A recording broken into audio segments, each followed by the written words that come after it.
You know, when I think about the fight against poverty and who people associate with poverty, I think people have different faces that come to mind. I think maybe one of the most compelling faces is the face of the children. There are thousands of homeless youth and runaway youth and lost youth in our city. Poverty hits them hardest. They are prey for too many predators, and there aren't enough people looking out for them and supporting them. That's why the work of CitySquare TRAC is so important. We work with youth that are aging out of the foster care. These kids have been traumatized, they've been abandoned. Life has not worked for them. I'm currently Tiffany Joy Price, but I've been known as Tiffany Joy Harrison. I was born in the Philippines, and the story that I know is I was adopted at 3 days old. I was adopted for the sole purpose of prostitution and for sex slavery. But not only that, my parents were involved in satanic ritual abuse. I slept in a cage in the garage. I was talking to a teacher, and I guess I was like, you know, when people take you out of the garage to a teacher, that's not a normal occurrence. The state ended up intervening in my behalf.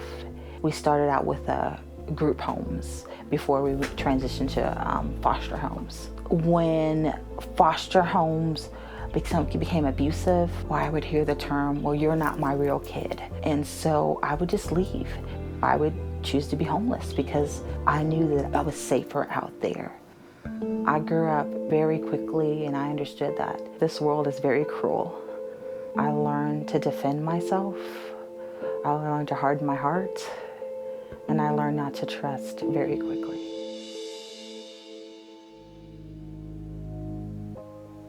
I ended up in Dallas, did have some decent foster parents, but what made me stay in Dallas was the TRAC program. Tiffany was one of the very first young people I ever met at TRAC. TRAC stands for the Transition Resource Action Center, and every day, our job is to make sure that young people have everything that they need under one roof to find their way into adulthood. It was my senior year. My foster mom told me I had 3 days after I graduate to figure it out. They just couldn't house me anymore. I don't have any established credit. I have no one to co-sign for me. School won't take me until fall. Where do I go for 3 months? I remember calling Jennifer Grant, crying. But I remember Jennifer saying, it's okay, you can come stay in one of our beds. I was able to get that housing for the 3 months before I went off to college. I remember from the beginning just being enamored by Tiffany's willing to be vulnerable and open, willing to ask for help, which just showed her maturity level and her ability to recognize TRAC as a safety net and TRAC as a place where she could find assistance. These people were just safe, and they were a constant. They would teach us how to type, how to write a resume, learn how to cook, get dishes, recipes. I was afraid of going to the doctor, so Jennifer would go to the gynecological appointments to me. It was everything that you should have learned growing up that we didn't know. These people were genuinely kind, and I always was like, well, what do you want? And they never wanted anything from me. They didn't look at me as that broken person. They looked at me as Tiffany. There's some big mile markers for me. One was graduating high school. That was a defining moment because most foster kids don't even get that far.